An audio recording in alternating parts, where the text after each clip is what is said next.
Zack Arnett has been fired as the head coach at Mississippi State. What do we make of this? Is this fair? Is this unfair? Good move, bad move by Mississippi State? And maybe what's next for the Bulldogs? We'll talk about it right now. First things first, make sure you subscribe to the On3 YouTube channel. College football, only college football. If you're finding us, you're a Mississippi State fan, welcome. We talk ball and only ball every single day of the year. Got a lot to talk about now with this coaching search as it pertains to Zack Arnett. But what do we think about this move as a whole? I held the thought, even before this decision was made, there were two options if you're Mississippi State. The first was to hit the reset button, which they did, and we'll talk about that. But the other was to lean into Zack Arnett. Because Zack Arnett, I wholeheartedly believe, at some point in time will be a head coach again. And whenever that time comes, I think he'll be better prepared because of what he did at Mississippi State. Now, the reality is hitting the reset button was probably the right thing to do because of the nature of where you were at as a program at Mississippi State. Like, it was unfortunate for everybody on every front. Like, the taking over of the head coaching spot for Zack Arnett in the wake of the passing of Mike Leach. I mean, just tragic in every single sense, with the circumstances, with the situation for that roster, with what guys did leaving via the portal. And it's kind of one of those things where it doesn't feel like it's really anybody's fault. Like, I don't think you blame Zack Arnett for the way things went this season and just put all the blame on him. Like, he had a mass exodus through the portal and did his very best to put this thing together in the SEC, which is the most competitive, most difficult conference to win in all of college football. And it didn't happen the way that I think everyone would have hoped it happened. But at the same time, I don't think this is down on Zack Arnett. I don't think this is down on Mississippi State. Again, going back to this, hitting the reset button was the right thing because now everybody gets a fresh start. Zack Arnett gets a fresh start. I think he'll be a defensive coordinator somewhere and probably have a lot of suitors. Mississippi State gets a fresh start to kind of totally change from one era to the next and have it be whoever comes in. They can have full control of their program. Because head coaches, they're hired, yes, to win, but I think at a much more granular level to build their roster, to build their culture, build their values, and build their program. Zack Arnett never really had a chance to do that from the jump.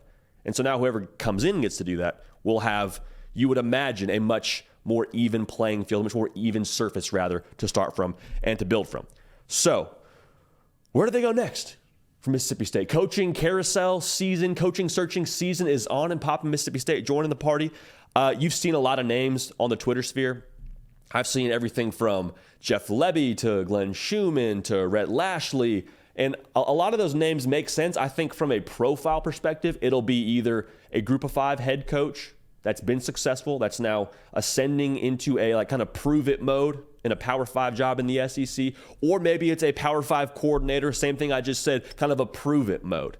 I mean, you would think like Dan Lanning to Oregon. This is kind of that same opportunity, I believe. Maybe not so much with what Oregon is as a program, but it's kind of that same job where, hey, had success as a coordinator, I want my shot to be a head coach in one of the best conferences in the country, and now have a chance to go get it done. So, to me, just kind of throwing a name out there, I think Jamie Chadwell makes a lot of sense.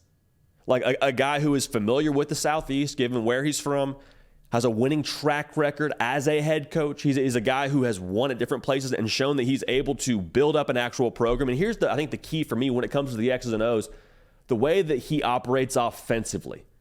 A little bit different than the rest of the conference in terms of how he does kind of that spread option. You've seen him do some pistol stuff. You saw him at Coastal with Grayson McCall and had some success there. And I think in the SEC, when you got Alabama, you got Georgia, you got these big line of scrimmage kind of teams, yes, you would like to be able to match up with that. And I think if they can recruit well enough, they will match up with that. That's kind of the key ingredient there. But understanding that maybe you won't have the same line of scrimmage teams that Bama and Georgia and LSU have up front historically, you have to do something a little bit different.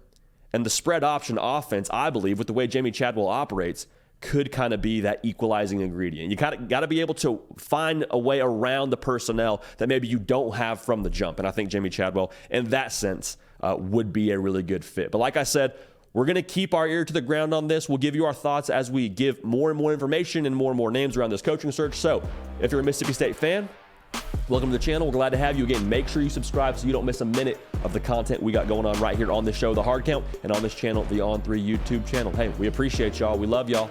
We're going to keep this party rolling, and we will see y'all next time. Hey y'all, thanks so much for watching. Subscribe to the channel here to make sure you don't miss an episode of The Hard Count. Also be sure to check out other videos on the On3 YouTube channel.